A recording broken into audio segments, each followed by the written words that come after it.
historia de la tercera división acorazada. Episodio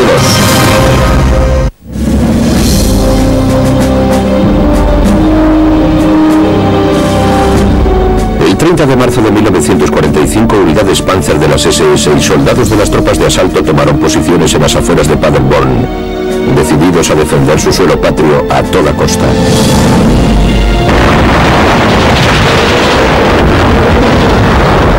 En los últimos días de la guerra, una gran parte de la lucha más encarnizada de la tercera división acorazada tuvo lugar en los alrededores de Paderborn, frente a una gran cantidad de tropas de las SS.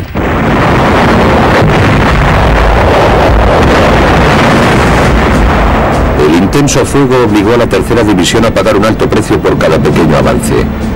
En una de las peores acciones de la jornada, todo un destacamento cayó en una emboscada de los tanques alemanes.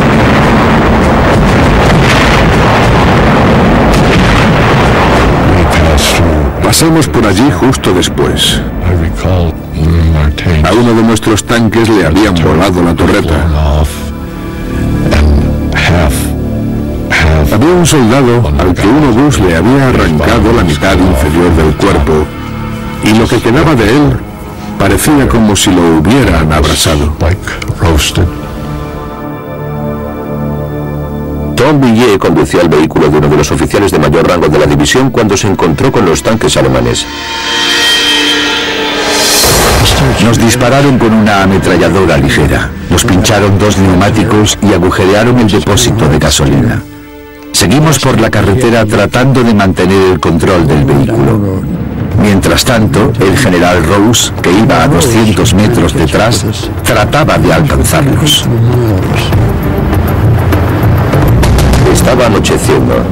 Glenn Shantz iba al volante del coche del general Rose mientras los tanques Tiger se acercaban entre las sombras. Le dije al general que había un tanque alemán. Él me dijo que sí, que ya lo veía. Luego vi otro tanque más y di un rodeo. Había un tercer tanque que viró bruscamente para cerrar el paso al jeep de Rose. Shantz cambió de dirección pero no pudo escapar. Estaban atrapados. Salieron del jeep y se encontraron frente al cañón de una ametralladora alemana. Nos pusimos las manos sobre la cabeza y el general le dijo al soldado que no disparase. Y justo entonces sonó una ráfaga y el general cayó al suelo, a mi lado.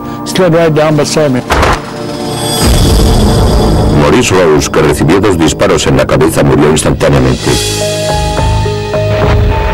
Mientras los soldados alemanes le disparaban, Shantz huyó en medio de la oscuridad y consiguió llegar arrastrándose hasta un lugar seguro.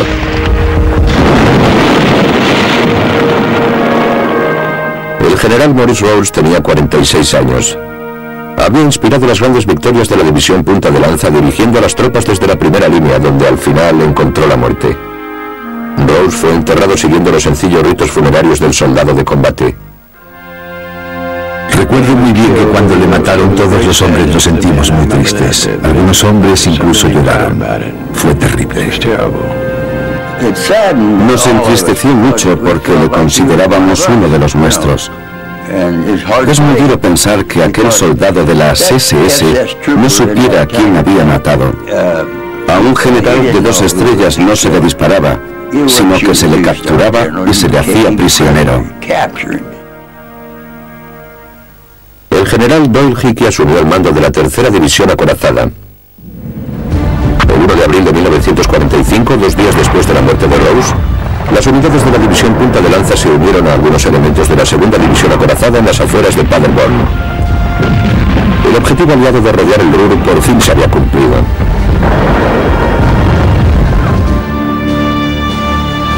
Además, el cerco dio como resultado la captura de más de 300.000 soldados alemanes.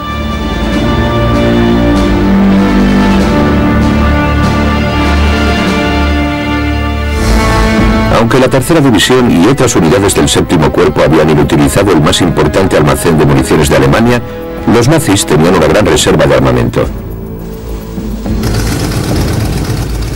Mientras la división Punta de Lanza proseguía su marcha hacia el este, los ataques alemanes continuaron tanto por tierra como desde el aire. El piloto de la tercera división, Allen Nisley, fue uno de los que tuvieron que esquivar las balas nazis. Creo que había unos 8 Messerschmitts bombardeando la columna.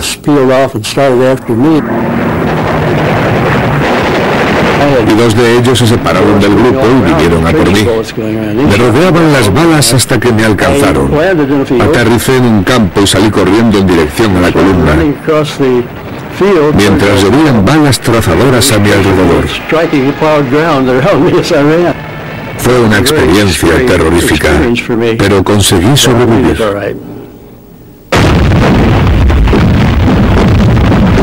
La tercera, impertérrita ante el fuego alemán, siguió adelante.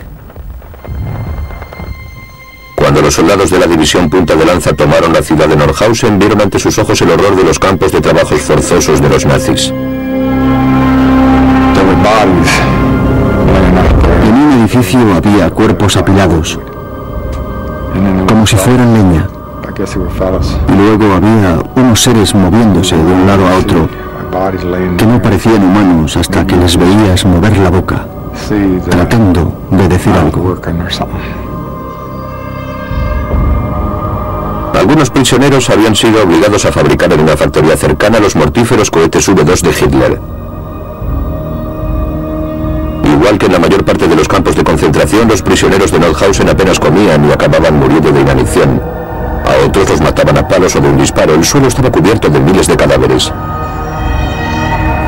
Cuando miro las fotos, no puedo concebir que presenciara algo semejante. Yo estuve allí y no daba crédito a lo que veía. Tengo unos recuerdos terribles.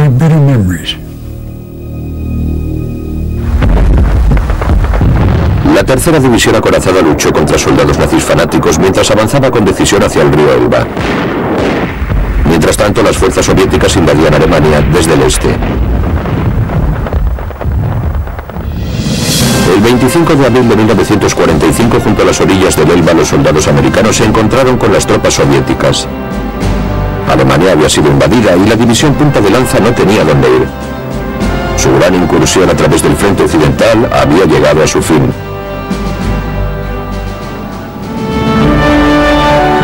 Cinco días después, Adolf Hitler se suicidó. Sus sucesores firmaron una rendición incondicional el 7 de mayo de 1945. La guerra en Europa había terminado. Pero Japón seguía luchando. Los mandos aliados habían decidido que la invasión la encabezarían algunos elementos del primer ejército. Mientras esperaban los detalles del plan para la batalla final, a los soldados de la tercera división les dieron un permiso. Dalton Cooper estaba en un cine cuando interrumpieron la proyección para transmitir un mensaje. Los japoneses se habían rendido.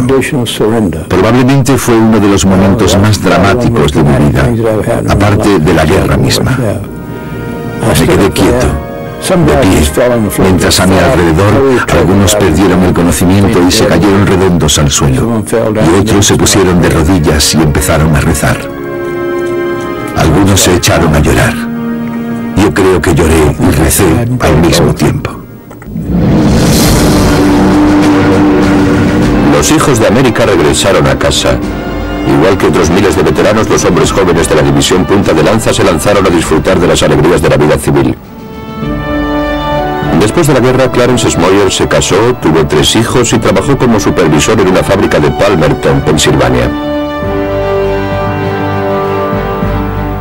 Arnold Wilson regresó a su pueblo natal de Alabama, donde creó una familia y trabajó como soldador y mecánico.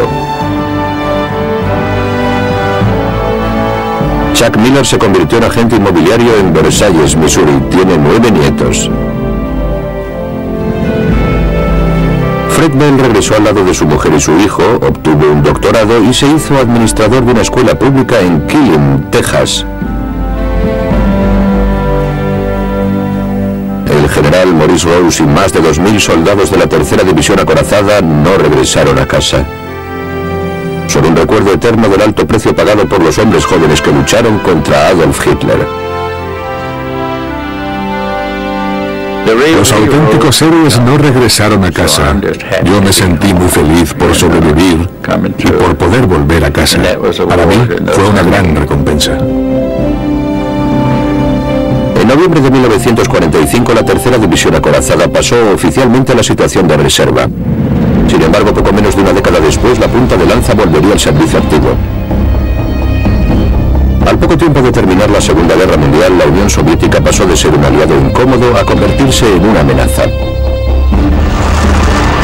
Una vez más, los Estados Unidos recurrieron a la tercera división acorazada.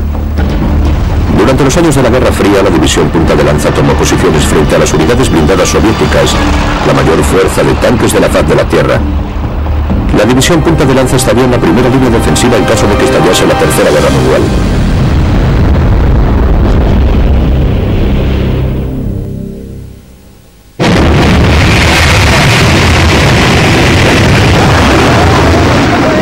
Los Estados Unidos y la Unión Soviética los pusieron a prueba, los perfeccionaron y solo tenían que apretar un botón para utilizarlos. En los angustiosos años de la Guerra Fría, la aniquilación masiva era una posibilidad omnipresente.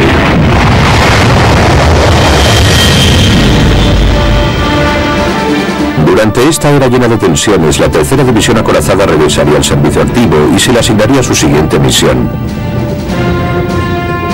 Era un mundo muy diferente. Solo oímos discursos retóricos que decían: te vamos a enterrar, vamos a acabar contigo. Veíamos sus desfiles con misiles, sus aviones de combate y sus bombarderos en grandes cantidades, como nosotros. Sabíamos que ellos no eran tan buenos tecnológicamente como nosotros, pero eran muchos. Uno de nuestros tanques podía con 8 de los suyos. Pero ¿qué pasaba si se enfrentaba a 10 o a 15? Al cabo de un rato, la aritmética te empezaba a preocupar. Durante los años 50, la Unión Soviética empezó a utilizar tanques para someter a los países vecinos. Tropas norteamericanas fueron enviadas a Europa para contener la expansión soviética. En 1955, la tercera división acorazada fue enviada a los bordes del telón de acero, convirtiéndose una vez más en la punta de lanza de las fuerzas norteamericanas. Sus soldados eran una mezcla de reclutas recién incorporados y veteranos de la Segunda Guerra Mundial y de la Guerra de Corea.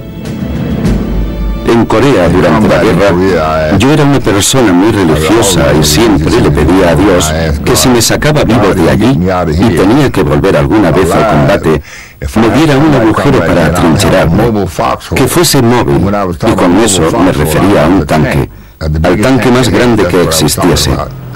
Dios respondió a mi plegaria y cuando me fui de Corea me uní a la tercera división acorazada. En Alemania Occidental, la tercera división tenía más de una docena de bases en Frankfurt y en sus alrededores, y sus campos de entrenamiento